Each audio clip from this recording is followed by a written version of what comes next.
Hello my dear बच्चों, कैसे हो। आज हम हल करेंगे दो चर वाले रैखिक समीकरणों को विलोपन विधि से। बच्चों सबसे पहले हम देखते हैं दो चर वाले रैखिक समीकरण कहते किसे हैं। बच्चों ये समीकरण है x प्लस वाई बराबर 5। ये समीकरण है और यह समीकरण दो चर वाला रैखिक समीकरण है। कैसे है दो चर वाला रैखिक समीकरण। बच्चों इस समीकरण में दो चर दिए गए हैं x और y। ये संख्याएं चर संख्याएं कहलाती है। क्यों कहलाती है चर संख्याएं। x और y ये चर संख्या क्यों कहलाती है और ये 5 है ये अचर संख्या कहलाती है। क्यों बच्चों ये x और y ये वे संख्याएं हैं जो संख्याएं स्थिर नहीं है, ये संख्याएं बदलती रहती है। और ये 5 संख्या जो है ये अचर संख्या इसलिए है कि ये संख्या बदलती नहीं है, ये संख्या स्थिर रहती है। 5 हमेशा 5 ही होता है, ये कभी भी कम बेटी नहीं हो सकता है। इसलिए ये संख्याएं अचर संख्याएं कहलाती है। 4, 5, 3, 2, 1 ये सभी संख्याएं अचर संख्याएं कहलाती है। और x, y, z, a, b, c ये जो संख्याएं हैं ये संख्याएं चर संख्याएं कहलाती है। ओके, तो अब ये जो समीकरण है इसमें दो चर संख्या दी गई है x और y, इसलिए इसको क्या कहते हैं, ये दो चर वाला समीकरण हो गया। अब हम इसे कहते हैं रैखिक समीकरण। तो बच्चों ये रैखिक समीकरण क्यों है, अब यहां पर हम देखते हैं, यहां पर ये जो चर संख्याएं हैं x और y इनमें घातों की संख्या कितनी है। x में घात 1, y में भी घात 1 है। जब समीकरण में चर संख्याओं की घातों की संख्या 1 हो तो वे समीकरण रैखिक समीकरण कहलाते हैं, या हम इनको सरल समीकरण भी कहते हैं। ओके बच्चों, यहां तक आपको बात समझ में आ गई कि दो चर वाले रैखिक समीकरण कहते किसे हैं, ये आपकी पहचान हो गई। आप अभी समीकरण को देखोगे तो देखते ही आप पहचान जाओगे ये समीकरण दो चर वाले रैखिक समीकरण है। अब हम इनको सोल्व करेंगे विलोपन विधि से।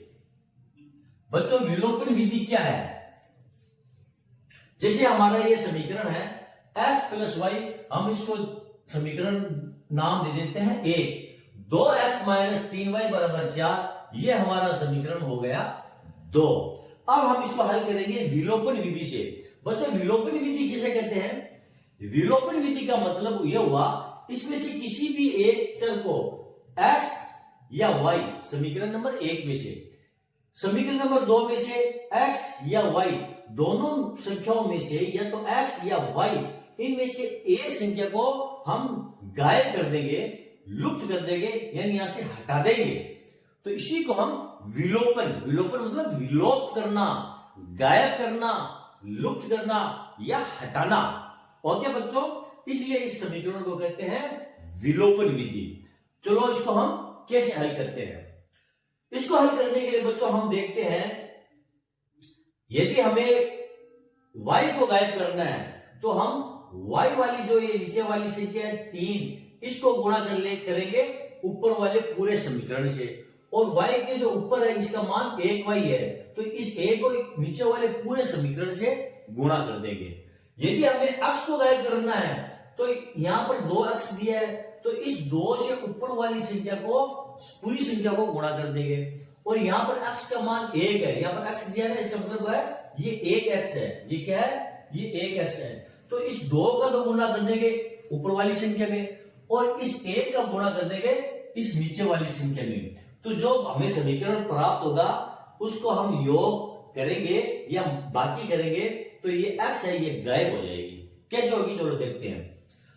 सबसे पहले ये जो 2 है इससे हम ऊपर वाले समीकरण को गुणा कर लेते हैं, तो कितना आ जाएगा, 2 को x से गुणा करेंगे तो ये हो जाएगा 2x, ये प्लस 2 को y से गुणा करेंगे तो ये हो जाएगा 2y, बराबर इस 2 को इस 5 से भी गुणा करेंगे तो ये हो जाएगा 10।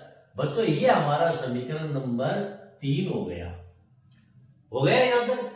अब ये जो 1 है इसको गुणा करेंगे ये नीचे वाले समीकरण से, 1 को 2 से गुणा करेंगे तो ये 2x हो गया बच्चों, 1 को -3y से गुणा करेंगे तो ये -3y, 1 को 4 से गुणा करेंगे तो बराबर ये 4, ये हमारा बच्चों समीकरण नंबर 4 हो गया।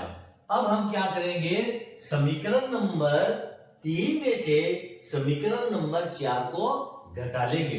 तो घटाएंगे तो यहां पर चिन्ह चेंज हो जाएंगे, माइनस, और ये माइनस का प्लस, और यहां पर क्या हो जाएगा, ये प्लस है 4 तो ये माइनस का हो गया। अब बच्चों ये 2x प्लस का है और ये 2x क्या है, माइनस का है, तो ये दोनों आपस में कट जाएंगे। अब यहां पर हम देखते हैं ये 2y प्लस का है और प्लस का ये 3y है, तो ये 2 और 3 ये क्या हो जाएंगे, ये जुड़ जाएंगे, तो ये कितने हो जाएंगे, ये हो जाएंगे 5y बराबर। अब बच्चों यहां पर ये 10 प्लस का है और ये 4 क्या हो गया, माइनस का, तो 10 में से 4 को घटा देंगे तो ये कितना हो जाएगा, ये 6 हो जाएगा। अब इसको y बराबर ये कितना हो जाएगा बच्चों, y बराबर 6 बट्टे में ये 5 है, ये यहां पर बट्टे में आ जाएगा। जब ये बराबर का दोनों के बीच में चिन्ह है ना, इसका मतलब ये हुआ ये 5 और इस 2 का क्या है, गुणज है।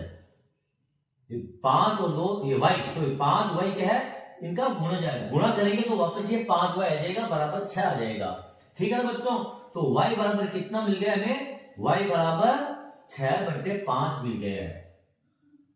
अब बच्चों हमारे पास y का मान तो आ गया है, अब हमें निकालना है x का मान।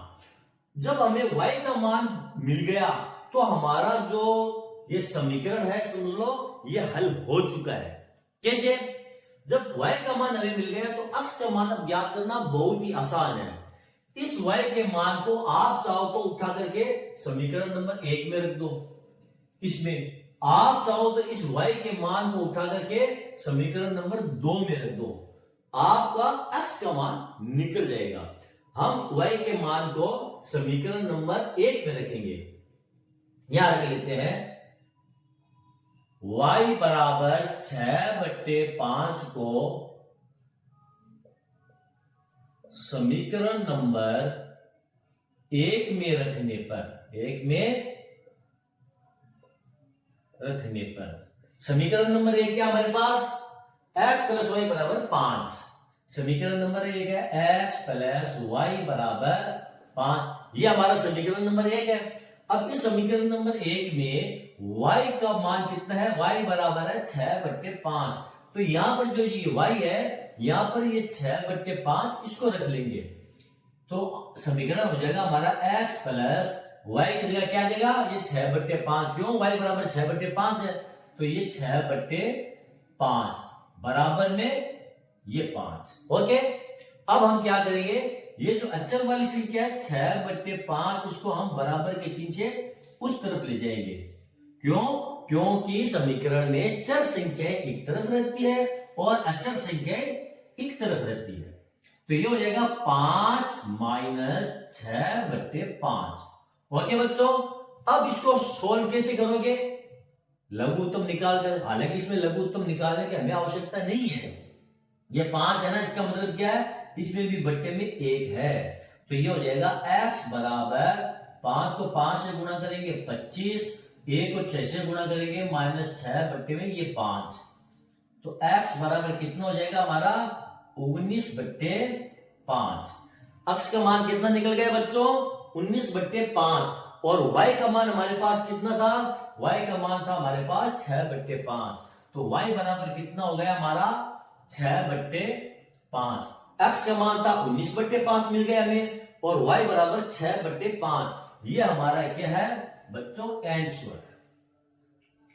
ओके बच्चों, ये थी हमारी 2 चर वाले रैखिक समीकरणों को हल करने की विलोपन विधि। ओके बच्चों, चलो अगर आपको मेरा ये वीडियो पसंद आया है तो बच्चों इसे लाइक कीजिए, इसे शेयर कीजिए, और मेरे चैनल को बच्चों आप सब्सक्राइब कीजिए ताकि मेरा भी हौसला बढ़ता रहे। चलो मिलते हैं अगले वीडियो में अगले क्वेश्चन के साथ, तब तक के लिए धन्यवाद।